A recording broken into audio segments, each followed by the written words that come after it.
राज्य बांधकाम कामगार संघटना कृती समिती सदस्य, अखिल महाराष्ट्र जनरल कामगार संघटना अध्यक्ष, लातूर।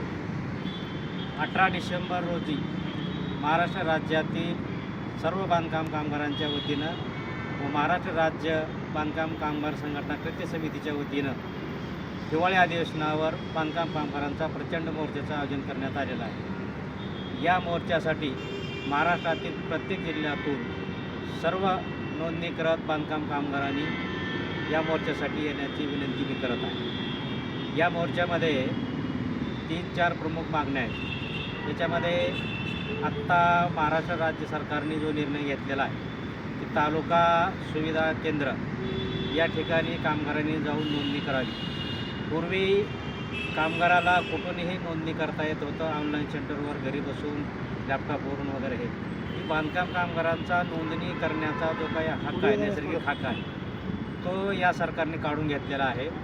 त्यामुळं पूर्ववत जशी नोंदणी कामगारांची होती तशी ती चालू करण्यासाठी या मोर्चाची एक मागणी आहे।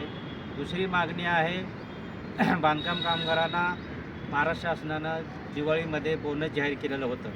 5,000 रुपयाचे जे सानुग्रह अनुदान आहे ते त्वरित देण्यात यावं।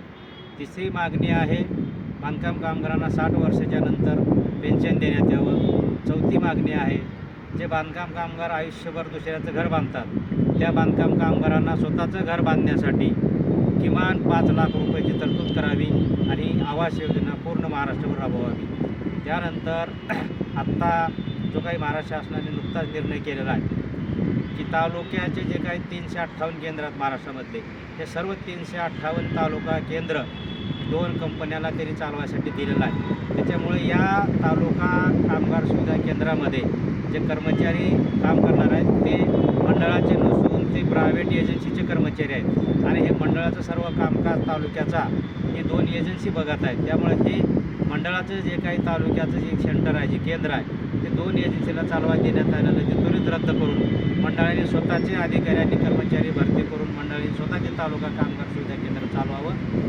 ही मागणी घेऊन त्यासोबत मग बांधकाम कामगारांनी नोंदणीकरणाचे अर्ज आहेत, नोंदणीकरणाचे अर्ज, नवीन नोंदणी, विविध लाभाचे अर्ज दाखल केल्याच्या नंतर ते 6-6 महिने वर्ष अर्ज प्रलंबित ठेवले जातात, पेंडिंग ठेवले जातात, ते तपासत नाहीत। 2015च्या नियमाप्रमाणे 1 महिन्याच्या आत हे सर्व अर्ज निकाली काढण्यात यावेत।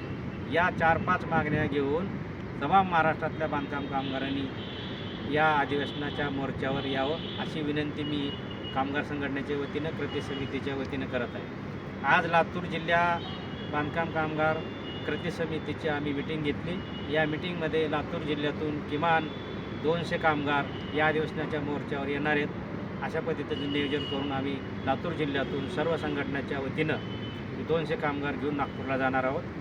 आपण हे सर्व जिल्ह्यातून मोठ्या संख्येनं या मोर्चाला यावं अशी विनंती मी महाराष्ट्रातल्या सर्व बांधकाम कामगारांना करत आहे। धन्यवाद। बांधकाम कामगार समितीचा विजय असो। संयुक्त बांधकाम कामगार समितीचा विजय असो।